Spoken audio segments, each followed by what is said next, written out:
प्रकाश अंबेडकर को ओवैसी का ऑफर कि एक बार फिर से साथ मिलकर चुनाव लड़ते हैं। वीबीए को एआईएमआईएम ने साथ आने का ऑफर दिया है। साल 2019 में साथ मिलकर चुनाव लड़े थे वीबीए और एआईएमआईएम।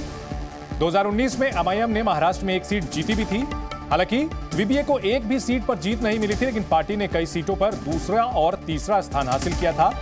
वीबीए ने कांग्रेस और एनसीपी को कई सीटों पर नुकसान पहुंचाया था, यानी वंचित बहुजन अघाड़ी अगर एमआईएम के साथ मिलकर के चुनाव लड़ती है तो ये कांग्रेस और एनसीपी शरद पवार उद्धव ठाकरे गुट के लिए बुरी खबर होगी, एमवीए के लिए बुरी खबर होगी।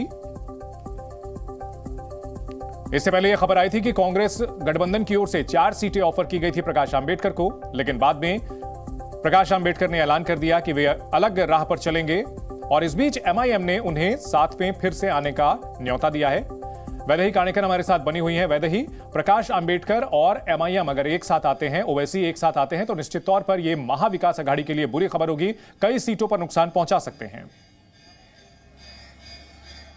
जी बिल्कुल, 2019 में जो लोकसभा चुनाव हुए थे तभी जिस प्रकार वंचित बहुजन अघाड़ी ने वोट खाए थे वो सब कांग्रेस के वोट जो है वो उन्हें मिले थे और कहीं ना कहीं कांग्रेस को बहुत बड़ी हार उनकी वजह से जो है वो यहाँ पर सहन करनी पड़ी थी। लेकिन अब फिर एक बार जो है वो वंचित बहुजन अघाड़ी नाराज दिखाई दे रही है और वंचित बहुजन अघाड़ी अगर एमआईएम के साथ फिर से युति करती है तो निश्चित तौर पर वंचित के खुद के जो वोट है वो भी काफी बड़े पैमाने पर है। साथ ही साथ एमआईएम के यानी अल्पसंख्यक वोट जो है वो भी उन्हें मिलने की कोशिश में है। और एक बात यह है कि वंचित बहुजन अघाड़ी मनोज जरांगे पाटिल इनसे भी बातचीत कर रही है, यानी मराठा वोट भी अपने साथ लेने की कोशिश जो है वो वंचित बहुजन अघाड़ी की दिखाई दे रही है। वंचित बहुजन अघाड़ी इन्होंने मनोज जरांगे पाटिल इनसे भी बातचीत की है, उनसे भी सकारात्मक चर्चा उनकी हो गई है, ऐसा भी उन्होंने खुद कहा है। तो अगर मराठा वोट, अगर अल्पसंख्यक का वोट और उनके खुद के वंचित बहुजन के वोट अगर एक साथ आए तो निश्चित तौर पर महाविकास अघाड़ी के लिए ये बहुत बड़ा नुकसान हो सकता है। इसका नुकसान शायद यही वजह थी कि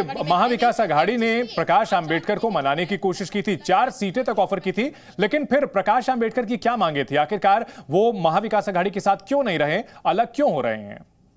जा सकता है और वंचित को अपने साथ चुनाव लड़ने के लिए जो है वो फिर एक बार मनाने की कोशिश महाविकास अघाड़ी की ओर से होगी, क्योंकि वंचित फैक्टर जो है वो महाराष्ट्र में बहुत बड़ा काम कर सकता है। अगर ये अलग चुनाव लड़ते हैं तो महाविकास अघाड़ी को ही इसका जो है वो परिणाम भुगतना पड़ेगा। महायुति को जो है उसका फायदा होता है, ये पिछले चुनाव में भी दिखाई दिया था और ये चुनाव में भी सेम फॉर्मूला जो है वो होने की कोशिश में है, जो अभी नुकसान सहन नहीं कर सकती महाविकास अघाड़ी, जिसके लिए अब फिर एक बार जो है वंचित को मनाने की कोशिश, ठीक है, फिर से एक बार मनाने की कोशिश की जाएगी प्रकाश अंबेडकर को। देखना है कि यह कोशिश रंग लाती है या नहीं, क्योंकि अगर प्रकाश अंबेडकर ओवैसी के साथ जाते हैं तो महाविकास अघाड़ी के लिए काफी नुकसानदायक होगा। बहुत शुक्रिया वैदेही इस पूरी जानकारी के लिए।